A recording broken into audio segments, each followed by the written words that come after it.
Did you know that the holidays aren't only about going crazy with decorations, getting high on rum and eggnog, and blasting Last Christmas into your head like a Yuletide branding iron?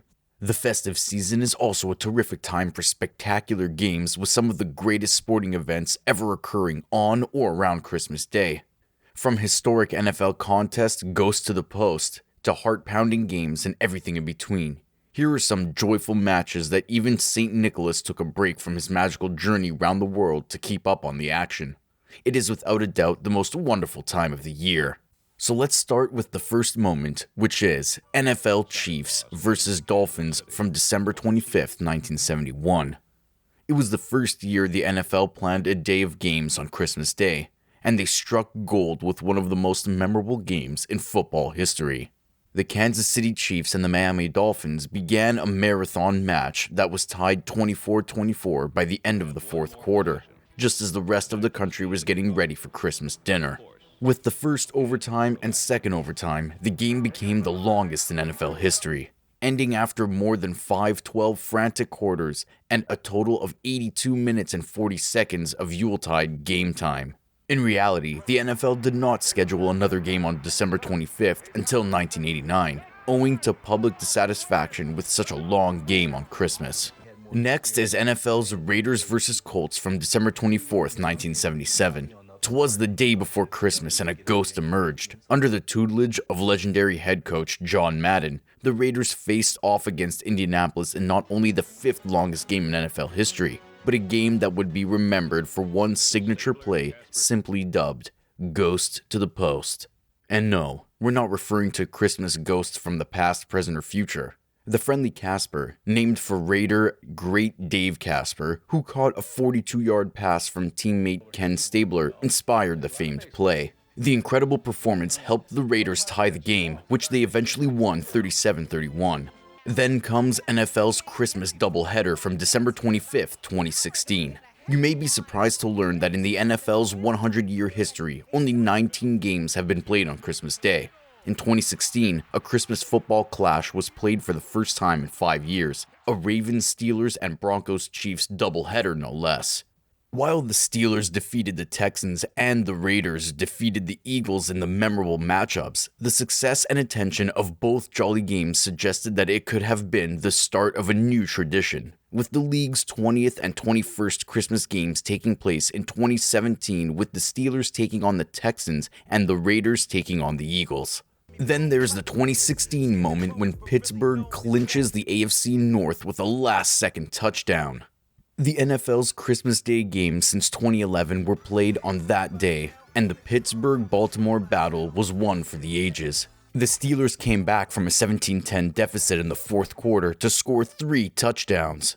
With 9 seconds remaining in the game, Brady threw a 4-yard touchdown pass to Antonio Brown. The victory not only gave Pittsburgh the AFC North, but it also made Brown the first player, since Marvin Harrison, to record 4 straight seasons with 100 receptions. Brown made it 5 in a row in 2017. Returning to the Hawaii Bowl in 2003, when Hawaii defeated Houston in triple overtime. Those who watched ESPN on Christmas Eve received a peek of Big 12 football's future.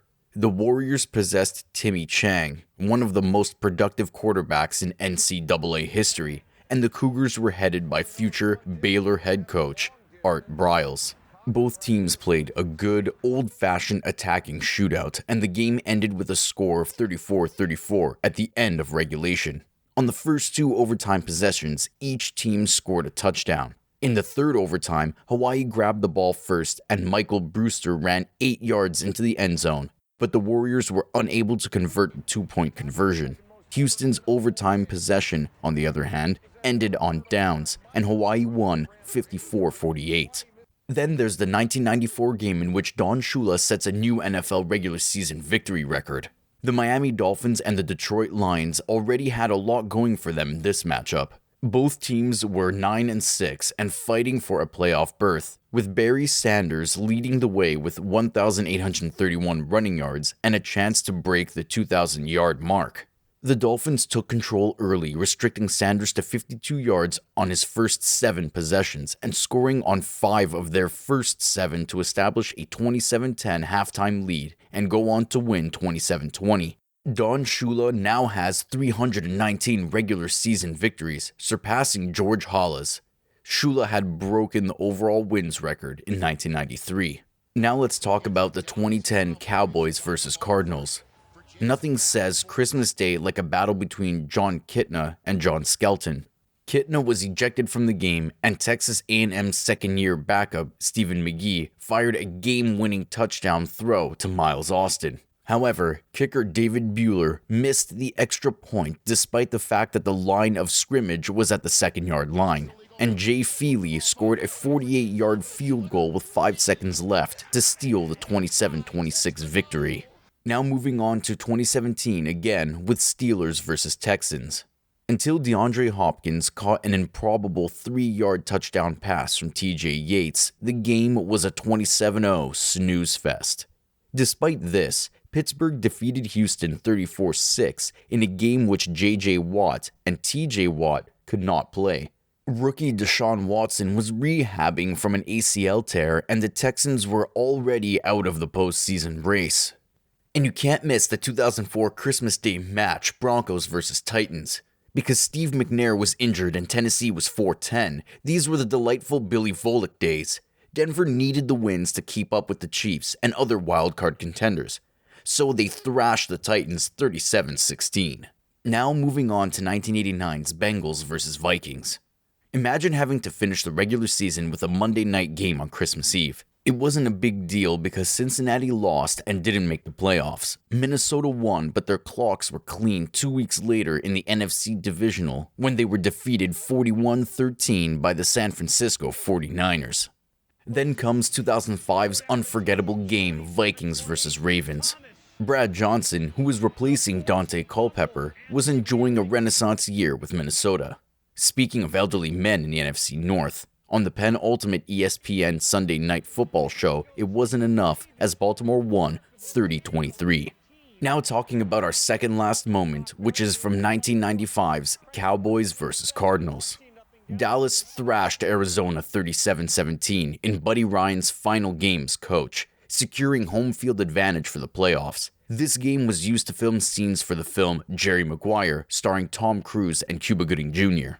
And now comes the final moment of all the Christmas games, which is from 1999's Broncos vs. Lions. Schedule makers must have salivated at the idea of Barry Sanders against Terrell Davis in April 1999. Instead, Sanders retired just before training camp, while Davis's season was cut short in Week 4 due to a knee injury. At the very least, Detroit was fighting for its playoff life, but Denver was long gone. So these were all the Christmas moments that people remember the most, or you can also call these the best NFL Christmas games. Now that's the end of our video. We hope you liked the content. If yes, then let us know in the comment box. If you want to see more of such videos, then do like and subscribe to our channel, and press the bell icon not to miss any. See you in the next one, and until then, goodbye.